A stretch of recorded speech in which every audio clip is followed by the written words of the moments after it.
Vin. I'm sorry. If you would like to get your song reviewed, dear listener, there's the filthy capitalist option. As Sori says, $125 gets you straight to the head of the line. You don't have to be a part of the alliance. You don't have to be part of the group. Wait a minute. And the biggest thing is you don't have to wait. You hop, skip, and jump right in front of everybody. $125 gets you there. You do that 3 times, and then get mashed down to the $75 rate for perpetuity. Yes! Also, there is a band review option. So if you've got a band and you're trying to get your band some exposure, hit me up at villageXchange@gmail.com, and I'll show you the details about how to pull that off. You can also jump on Patreon, and there is a option on the tiers to be able to get your band reviewed. Obviously, we can't lie to you, so we can't guarantee a positive review. Get what you get. It's just rubbish. Rubbish. Rubbish. That's British for garbage. My favorite is the community option. $1 at the gate gets you in at Patreon. You get to join an alliance. The alliance joins their points together, and that helps determine what songs that we do. The alliances hang out on Discord. Message me on Patreon to get the link. And they do all kinds of other cool things. They do Minecraft, Dungeons and Dragons. Yeah. It's really a community within the community. Anybody can go in the village, facebook.com/Vin and Sori. There's 160,000+ people on the channel. What's cool about the Discord is that it offers a real opportunity for community connection, friendship, that type of thing. And it's on Discord, so if you're not a Facebook person, it's for you. You start off at $1. Right. Plus you get exclusives. Sori and I are working on a song. So the first 15 seconds of that was on Patreon. Also, at $15 tier and above, when we actually debut the video, they're going to be there live with us. There you are, dear listener. Buy our merch. Hello, buy our Thou merch. shall lead them to buy how much? This, dear listener, is a band called Dream Theater. We're in like a Prague Firestream night. Soraya is crazy, so she gave the previous Dream Theater song, which was really a 9.4 at least. She gave it a what did you give it? A 6, a Astaghfirullah. So she gave it a 6. So inshallah, Dream Theater will have a better showing tonight. The name of this song is... Don't get rid of Woody Guthrie, please. Oh, that's not the name of the song. What's the name of the song we're about to listen to? The name of the song we're about to listen to is Dream Theater, This Dying Soul. Apparently, this is a live version in Budokan. So this Budokan. This is Dream Theater Live. Nobody heard me. Anything I had to say. Yeah, but they heard from mine. Yeah, this is Dream Theater Live, okay? And everybody knows that I like live videos the best. Shout out to DJ Wackator. Let's go. You guys probably want to see us, huh?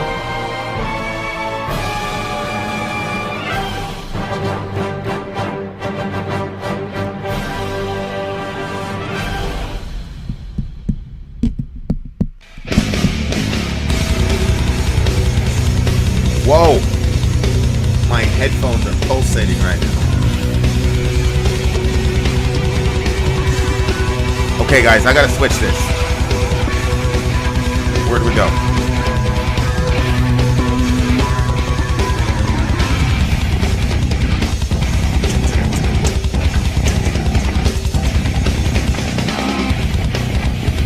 Wow.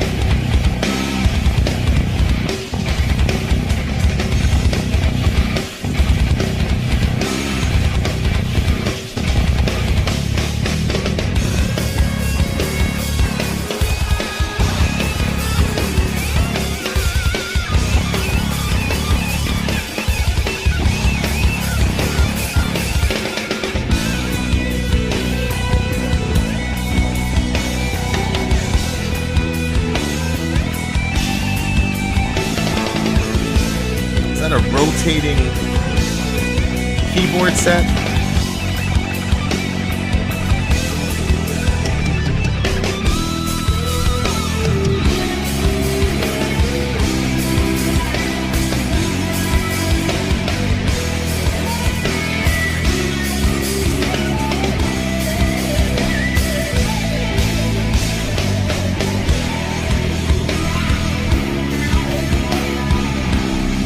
Guys, this guy looks like a mad scientist.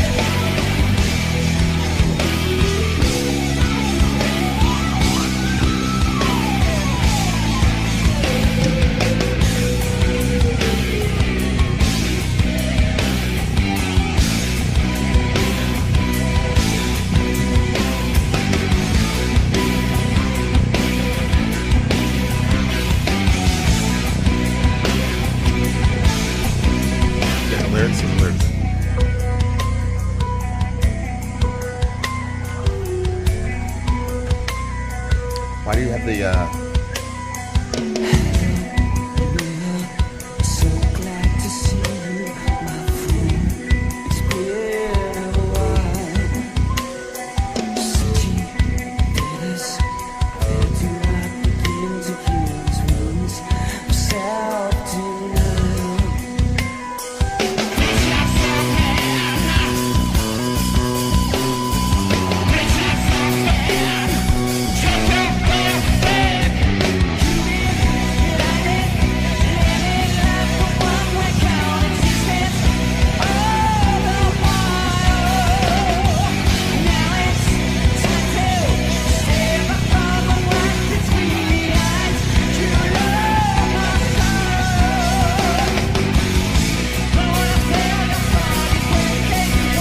Yikes!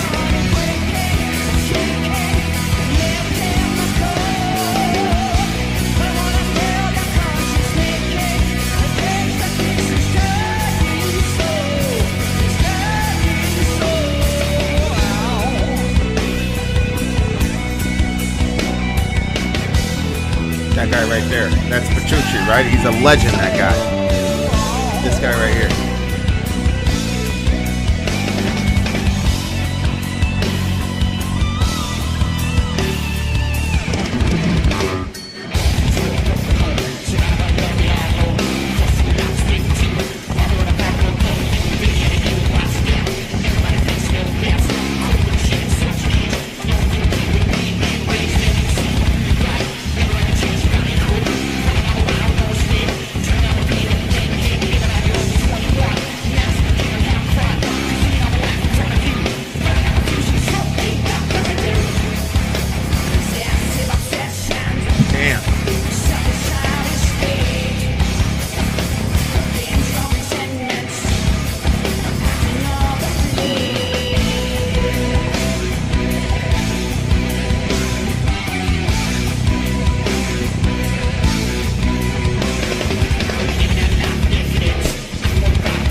Whoa, the drummer's singing.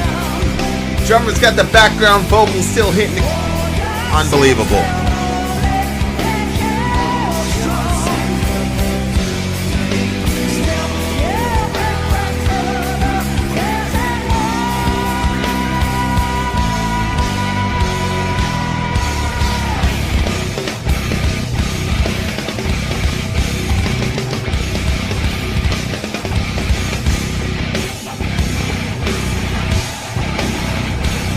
Oh shit! Hey, hey, hey!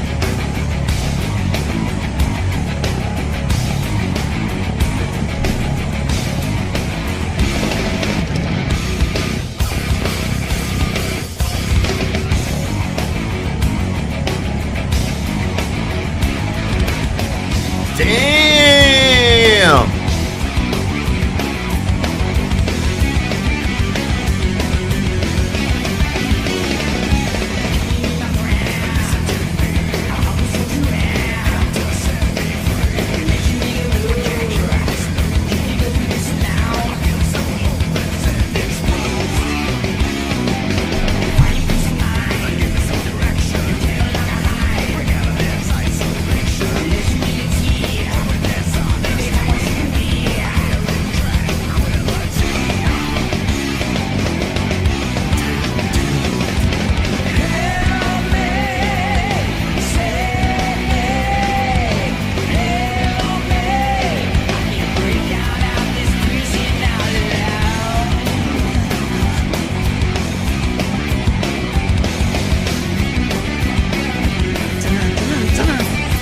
hard as fuck.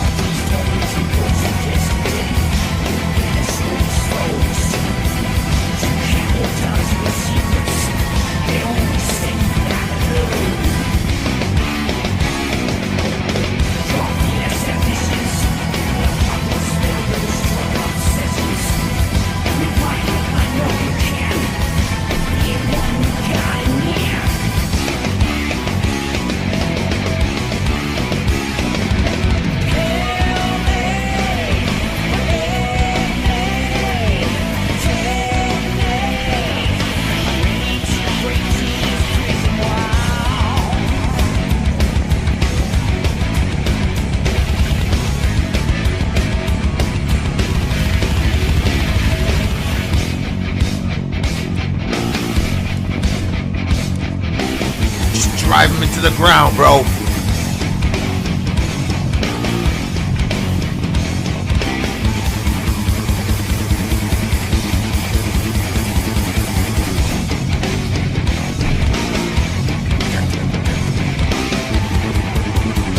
Yo, look at this guy. No.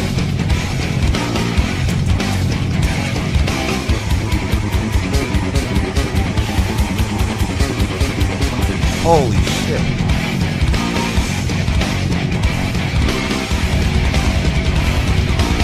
Drummer coming in with that bass.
Yikes.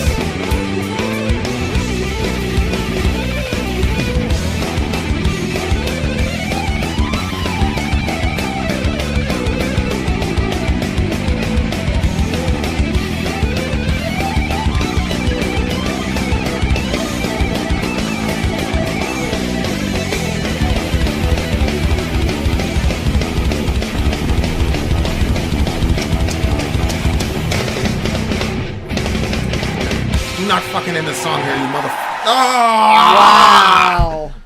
That's crazy. Didn't I say I specifically said do not end the song here? Yep.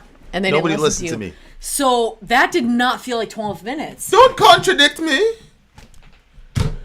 I'm pretty sure these guys aren't even human. Yeah, for real. keyboardist- They were really, really good.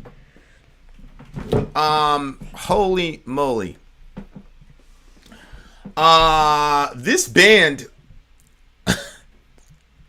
They're so different. Each song. Well, yeah. I that's the thing. I wouldn't have thought they were the same band if I didn't know that they were. Correct. Sadat. Like, it completely different. Like, and you know, somebody said something about this band that I think it was Rip. I forgot who it was, but they basically said, with this band, I go from saying, holy shit, that's crazy, to what the hell are they doing? That's good. And I'm like, okay, yeah, that's kind of where I'm at with this band, bro. Mm-hmm. But, you know, for me, like, I was just having this conversation with one of my friends who's in a band, you know, whatever. And, like, we just said, man, I just like metal, man. Like, I like heavy shit. I like to move around. I like energetic music. You know what I'm saying? Like, Yeah. I love that calorie burning shit. Like, I do. And this guy was saying, that he likes the melodic shit, and he's responsible. Well, see, he's also responsible for a lot of the heavy shit in the band too. But he's a real humble dude, so he's like, yeah, I like the melodic stuff too, blah blah blah blah blah. Yeah. And I'm like, yeah, man, but I just like the melodic stuff is fine to like give yourself a break. Like we've got one like in the middle of a song, and it's like right as about the time I would get tired. You know, we had the little break, and that I said all that functions for me is just to recharge. I'm not doing that because like it worked out in the song. I think it's a pretty cool little section. Oh, absolutely. Yeah, for sure. But you know, I just did that because like I'm thinking about playing it live and like knowing that okay. But I just love the heavy shit, man. And it's weird because for some reason I had a perception of Dream Theater that they were not a heavy band. Yeah, I did not Maybe know. it's because they're a prog band. I'm like, man, prog guys aren't heavy, man. They're just, you know, they're just scientists, mad scientists out there doing all that, you know. Yeah. You know what I'm saying? Yeah, oh yeah, I totally do. But these guys kind of force you.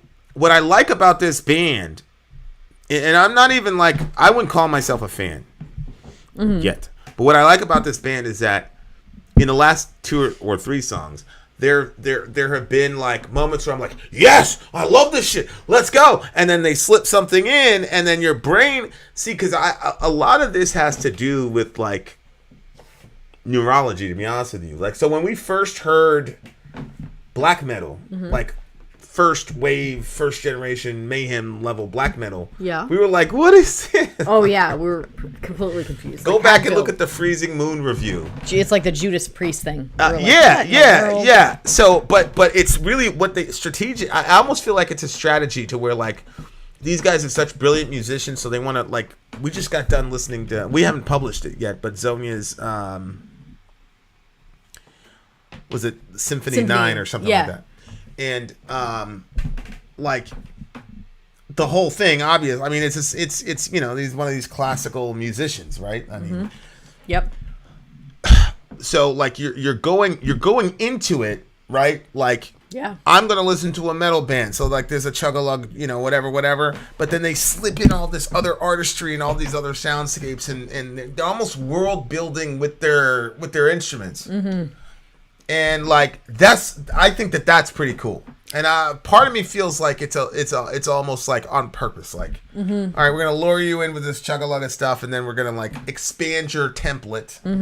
But then there was like one little middle section where it got really heavy, but that bassist was unconscious. Like what he was doing was insane. And this again was a live show. And anytime there's a live show, there's sound issues, there's quality control, there's so many different things. Right. And they obviously nailed it. It was amazing. Well, vocally, I can't believe what.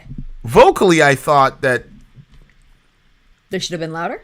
Yeah, like I think the mix was cool because I love instrumentation, but he was getting drowned out, I thought. You know what? You're probably right because I didn't even hear him. All I heard was the instruments. Yeah. Like in my mind, that was the assessment that I had made. Yeah. But I mean, okay, other than that, I thought it was so good. And like I said, I would not have known that this was Dream Theater because of the songs that we just listened to. And thanks, Eric. How I felt about those songs. But this one was so good. 275 has arrived. Shout out to 275 Ranger. Okay. Actually, I think that lyrically this probably matches 275's life story. Let's see. Okay, so read the lyrics. Let's see how close we are to 275. Hello, Mirror. So glad to see you, my friend. It's been a while. Searching, fearless. Where do I begin to heal this wound of self-denial? Face yourself, man. Brace yourself and trace your hell back. You've been blinded, living like a one-way cold existence all the while. Now it's time to stare the problem right between the eyes, you long-lost child. I want to feel your body breaking, want to feel your body breaking and shaking and left in the cold. I want to heal your conscious making, a change to fix this dying soul, this dying soul, this dying soul. Born into this world, a broken home, surrounded by love, yet all alone. Forced into a life that's split in two, a mother and a father both pulling you. Is that when they pit the kids against each other when their parents get divorced? Sounds like a post-divorce type situation. Yeah. Then you had to deal with loss and death. Everybody thinking they knew the best. Coping with this shit at such an age can only fill a kid with pain and rage. Family disease pumped through your blood, never had the chance you thought you could, running all the while with no escape, turning all that pain into blame and hate. That happens a lot where kids will turn it into blame and hate. Like they blame their parents for everything. They hate their parents. Everything's their parents' fault. Like nothing, they're not culpable for anything that they do. It's always their parents' fault. Yep. Living on your own by 21. Not a single care and having fun, consuming all the life in front of you, burning out the fuse and smoking the residue. Wow. Possessive obsessions, selfish childish games, vengeful resentments, passing all the blame. Well, let's Stop there. Yeah. So it sounds like a kid, parents, divorce, whole nine yards. It looks like he doesn't want to face everything that's happened, but he has to turn back and face it. Yeah, it sounds like something your counselor would tell you or your therapist would tell you when you're denying.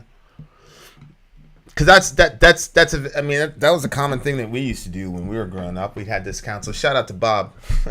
Bob was a therapist. He was a family therapist. Did I tell you all those stories? yeah. Shout out to the homie. Yeah, and me and my older brother, we had this penchant for saying, and Bob would be like, no, this is not good. You made a bunch of friends, and then your parents randomly decide to move you away from all of them. Yeah. You have no say in the matter. You what do you mean? You guys have moved around. You've done 4 schools in a year. That's not normal. Like, That's what do you awful. mean? And so he went down with our biography and just started talking all the. Were you surprised when he went through that? I was. It like, because sometimes I feel like you don't recognize how much you've been through. I was surprised. I was surprised, and it was funny because I would listen to him, and I was like, wow, this guy really thinks that all this stuff is that bad. Like that. That's kind of like the way that I looked at it. Sad. And to this day, I'm still not completely sure I agree with him. You know what I'm saying? Like, I do. Because, at the end of the day, he was talking from his, how he would interpret being, that kind of a lifestyle. Yeah, but you have to say, if your parent ups and moves you just got friends and they upped and moved you, and it was in the middle of their conflict, then there's way too much just floating around, way too much in the air. In other words, if you have a good solid family unit and you all move together to another location, I don't think that that's as tragic for a kid as the mom's in a bad relationship, she's trying to run from that relationship, she's trying to patch herself, fix herself, whatever, and then she just grabs you guys and you go. That's a lot more of like, because there's nothing stable there. The stability of your friends, the stability of your parents, the stability of where you are, there's nothing. Well, everything's moving. Yeah, but this is his trauma speaking. Go ahead, Vin. Well, I'm not certain that, because I did have stability. Like, my older brother was a, stalwart. He was there all the time. Like, so that's the thing for me is like, because I hear what you're saying, but then I think about the way you grew up, and we just recently had a conversation about an hour ago, and I'm like, we were talking to somebody who kind of came up similarly, and I'm like, everybody's got pathologies. They're all over the place. But I think when a person grows up like me, and there's a lot of fireworks, and there's, guns, whatever, and whatever, like, it's, oh my God, it's your trauma speaking. But I'm like, well, I mean, there have been other people that live completely regular suburban lives. They never move. They have all the stability in the world, and they seem pretty traumatized to me. You know what I'm saying? So when I was like in my 20s, I kind of agreed with Bob. But then as I began to see how, because I always had this like, oh, like if I lived in the suburbs, you know what I'm saying? Like the whole focus on the family thing, then yeah. But then I got up here and I'm like, wait a second. You know what I'm saying? Like, so I'm like, because at least like in the hood or whatever, you're like, that's a dysfunctional family. There's something wrong there. You know what I mean? Like, it's very obvious, and you can just see it. It's, you know what I mean? Nobody's hiding it from anybody. Oh, look, the cops just showed up. Whatever. But in suburbia, if there's a messed up childhood or messed up life, everything's covered over. Nobody talks about it or tells about it. And, I think that there's a lot of abuse that can happen in those environments because everybody is just trying to keep their mouth closed so that way they can look like they're a certain way. Yeah, 275 says, and I kind of knew it just because like all those guys were all the same. It's unbelievable. My pops KO'd me when I was a kid, but while complicated, I'm over it and have forgiven him for that shit. It's life. Life is messy and shitty sometimes. KO'd? Knocked him out. Boom. Oh my gosh. Physically abusive, yeah. But few things are beyond the pale in my opinion. And, yep. Between a parent and the child, what they'll endure. Is that what he means? Well, beyond the pale as in, oh, I'm never going to talk to you again, blah, blah, blah. Yeah, I just think that, Yikes. Like, for me, well, look at 275, right? Like, he then took that pain and whatever. I'm sure, I was certain that he didn't have a camping trip growing up. And, he and I have never had one of those deep bro conversations. Like, me and DJ have, but not me and 275. But I just knew. Just because it's just a template. Yeah. Like, all those dudes that was around, none of us can. As a matter of fact, like, I've shared the story straight up. It was like, when I was doing my psych eval, and, they were like, oh, the stuff with your parents or whatever. And I was like certain that was going to be the end of me. And it's like all of us had problems with our fathers. All of us had those issues. So that's what I'm saying. Like, I understand where you're coming from. You're looking at my situation, and I'm like, I don't really, because to me it was like, we were real with each other. We knew what was going on, especially me. I was the middle child, so I was allowed to just be bad. Everybody expected me to be bad. So if I didn't like something, I'd be like, fuck this shit. I would never curse around my mom, but I would still communicate to where people knew, like, okay, Vincent isn't happy. You know what I'm saying? So, like, that's why I'm saying, like, I'm not sure. Like, I'll say this. I would have much rather grown up the way I grew up than the way you grew up. Like, not even, like... Yeah. And shit, I'll say this. I'd much rather my kids grow up the way they've grown up than the way you grew up. So, oh yeah, not even close. Oh, wow. I couldn't bear to have my son not be a man. That would be very hard for me. Yeah. I just... like, that's very, very important. You know what I'm saying? So, I and plus the other stuff like that. So... I understand how you could have that perception. And to you, it's like this big shocking thing. To me, it's a no-brainer. So I don't know, like, I don't think I'll ever know, like, what the actual line is. Like, okay, this is you being healthy. I'm talking to myself now. This is you being healthy, looking at the situation and saying, like 275 said, yeah, man, shit wasn't fun. I didn't have fun all the time. But, I mean... I don't think I've run into anybody that wouldn't say that they had some dysfunction or a broken home. You know what I'm saying? I mean, you guys like the pinnacle of in your little ecosystem? And you guys were the pinnacle. So... Yeah, but I didn't think that we had issues. Well, that's my point. You know what I'm saying? Like, our issues are so blatant and obvious that it's like, oh my God, this poor family. But I'm like... Yeah, but... You know what I'm saying? Yeah. So I don't know, but like I said, it sounds like a therapist or whatever, and that's And then 275 says, my father gave me the strongest life lessons I've ever had. Again, it's complicated. He once told me, if you do what's right as a man, you'll do what's right as a soldier. See, and that shit is real because, especially. You have opportunities to do a lot of evil shit depending on what grouping you're in, what unit you're in, and what the mission profile looks like. And you got a lot of opportunities to not be a good person as a soldier. And yeah, I can imagine. Lines get blurred, and there's a guy told me, is like, you just need to give yourself a lot of. Anyway, so living on your own by 21. Again, that doesn't seem like that bad I was on my own at 18, you know what I'm saying? Like, not a single care, having fun, consuming all life in front of you, burning out the fuse and smoking the residue. This guy can write. Yeah. Burning out the fuse and smoking the residue. Yeah. Brilliant. Possessive obsession, selfish, childish games, vengeful resentments, passing all the blame. This dude is he's rapping. Like, there are a couple points in this song where the dude was rapping. Like, it's unbelievable to me. Like, Yeah. I said in the previous song too. I was like, "Oh, this is like hip hop level shit." I didn't know that this dude was rapping. What year was this? No, I'm serious. Like, this dude is like literally like his rhyme scheme. I recognize 2003. That was okay. New metal was dying. Was like on the way out. That was like the back end of new metal. Oh yeah, fast rap it says. Yeah. Yeah. Holy moly. That, so this is a song, I'm assuming it's autobiographical about his journey and, how he got to the point, the tormenting ghosts of yesterday. Look at what he said. These tormenting ghosts of yesterday will vanish when exposed. You can't hold on to your secrets. They'll only send you back alone.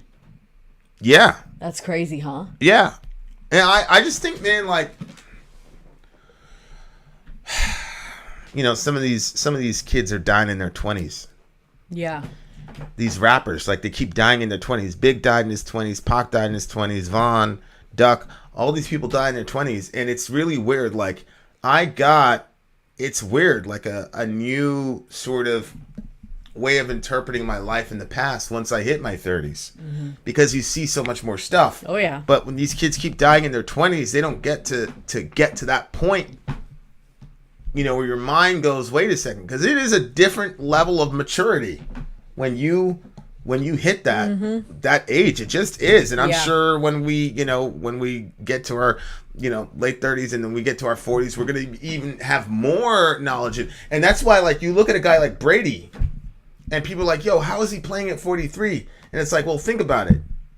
He said, he says, I know all the answers to the test. He's like, I've seen everything. I've seen every scheme. I've seen everything. And now he's got, really good. So that's when you start to figure out life. That's when you start to figure it out. Mm-hmm. And it's like, holy shit, dude, you've been playing football your entire life, 20 years in the NFL. You're just now saying you have the answers to the test. And so now he's saying, well, why would I leave? Like, he's figured it out. And, like, that's what I'm saying. Like, and the same thing with, our community and suicide and all that, especially in male communities. Like, bro, give yourself a shot. Mm-hmm. Get to 35. You know what I'm saying? Oh, yeah. Get to 35 and then start talking about, whatever. You know what I'm saying? Like, you got to give yourself a chance. But, it's kind of like when you were in high school and then the older kids, the 20-year-olds, show up in the cars and tell you, like, yo, man, just get out of school. You're going to be all right. It's the same thing. Like, when you're in your 20s, like, just get out of your 20s, man. Mm-hmm. Get out of your 20s, girl, and you're going to be, I'm not going to say all your problems are you're just going to get different perspectives the older you get, and the more you see other people's lives and things like that, the more you're like, wait a second here. You know what I mean? Mm-hmm. So that's what I'm saying is, like, you got to give yourself a shot. You got to give yourself a shot.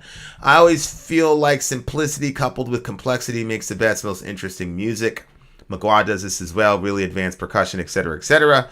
I love Magua. Hopefully it's on somebody's short list. All right, what do you get this song? I really like this song. It really, like, pushes you for introspection. Giving this one, my computer just froze up here. I am giving this one a 9.9, actually. 9.9? Yeah, I like this one a lot. I'm giving it a 9.8. Rest in peace to Juice WRLD. Yeah, a lot of young dudes dying in their 20s, unfortunately. Shout out to Juice WRLD, though. 9.9 says DJ Mike. This was a tight song. Tight song. Mm-hmm. Really, really good one. All right, dear listener. If you're in the stream, stay tuned. We're coming right back with another banger. If you're not in the stream, shame on you. We heap shame upon thee. We should get that as like a soundtrack thing. There's so many things we could do. Yeah, there's so many things we could do. There you are, dear listener. Vin out. Sori out. Gone. All right, what's next, guys? After Halloween this year, we should go out and get a prop box. After Halloween, we should not. I thought we were gonna get the crock box or the crock pot or whatever you called it. I thought we were gonna do that shit like today, actually. We could. It'll just be more options and also cheaper if you wait after Halloween. Oh, we're ending with King Diamond. Opeth is next. I think this is another one. This is another one of those Wackator, bro. You know what I think? Wakator, I think Sori would have given that other Dream Theater song a higher score if we would have had this one as our first song. That's what I think. Really? Mm-hmm. Because you'd have been on that high. Because you came in cold from the one. Because it was the first song. So you'd have been on that high from what do you call it? All right, guys. We're coming right back. Well done, Wakator. Well done on this one. Holy moly, you did a really, really good job. 275. People actually did talk about the drummer from the dude from Metal Church. A lot of people have been talking about it. So I hear you though. Rest in peace to the homie. All right. All right, guys. We got to shoot a commercial. We shall return. Y'all didn't know I had that voice. Was it scary? Tell the truth. And you told me I should